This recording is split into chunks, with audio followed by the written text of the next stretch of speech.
पुरानी हवेली धीरे धीरे अंधेरे में डूब रही थी। दीवारों पर पड़ी दरारें और उखड़ा हुआ पेंट उसे और भी वीरान बना रहे थे। पत्थर की सीढ़ियों के पास जंगली घास उग आई थी। हवा के झोंके से डीली खिड़कियां हल्की हल्की खड़खड़ाने लगीं।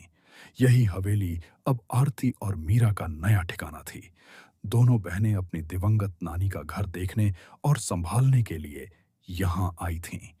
हवेली के अंदर का ड्राइंग रूम धूल से भरा हुआ था।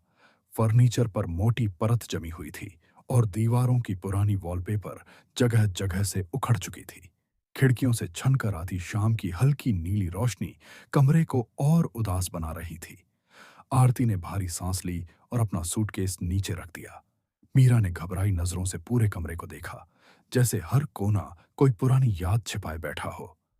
तभी उसकी नजर कमरे के एक अंधेरे कोने में रखे एक पुराने रेडियो पर पड़ी। अरे, ये रेडियो अभी भी है, मीरा ने धीरे से कहा। आरती ने भी उधर देखा। वह एक पुराना विंटेज रेडियो था जिस पर धूल की मोटी परत जमी हुई थी। आरती ने हाथ बढ़ाकर रेडियो को छुआ। उसकी उंगलियां धूल पर निशान छोड़ गईं। नानी को यह बहुत पसंद था, मीरा ने धीमे स्वर में कहा। आरती ने कुछ जवाब नहीं दिया। रात गहराने लगी।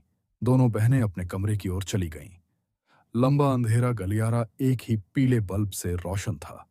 दीवारों पर उनकी परछाइयां लंबी होकर डरावनी लग रही थीं। आखिरकार वे अपने कमरे में चली गईं और सोने की कोशिश करने लगीं। पहली रात ड्राइंग रूम बिल्कुल खाली था। दीवार पर लगी घड़ी 2:17 AM दिखा रही थी। अचानक क्लिक! पुराना रेडियो अपने आप चालू हो गया। उसका डायल हल्की रोशनी से चमकने लगा और कमरे में तेज स्टैटिक आवाज गूंजने लगी। उसी समय आरती की आंख खुल गई। वह अचानक बिस्तर पर उठकर बैठ गई। तुमने सुना? उसने धीमे स्वर में पूछा। मीरा भी हड़बड़ाकर उठ गई। वो आवाज कहां से आ रही है? दोनों बहनें धीरे धीरे कमरे के दरवाजे तक आईं और ड्राइंग रूम की ओर झांकने लगीं। रेडियो चल रहा था। स्टैटिक के बीच अचानक आवाजें सुनाई देने लगीं। पहले आवाज साफ नहीं थी। फिर आरती का चेहरा पीला पड़ गया। वह आवाज उसकी अपनी थी। तुमने उसे धक्का दिया था। मीरा की आवाज भी सुनाई दी। नहीं, वो खुद गिर गई थी। दोनों बहनें जम सी गईं। उन्होंने ऐसी कोई बात कभी नहीं कही थी और फिर भी रेडियो में उनकी ही आवाजें गूंज रही थीं। अचानक रेडियो बंद हो गया। कमरे में गहरा सन्नाटा छा गया। मीरा घबराकर बोली, शायद कोई रेडियो स्टेशन होगा। लेकिन आरती के चेहरे पर डर साफ दिख रहा था। उसने कुछ नहीं कहा। उस रात दोनों में से कोई नहीं सो पाया।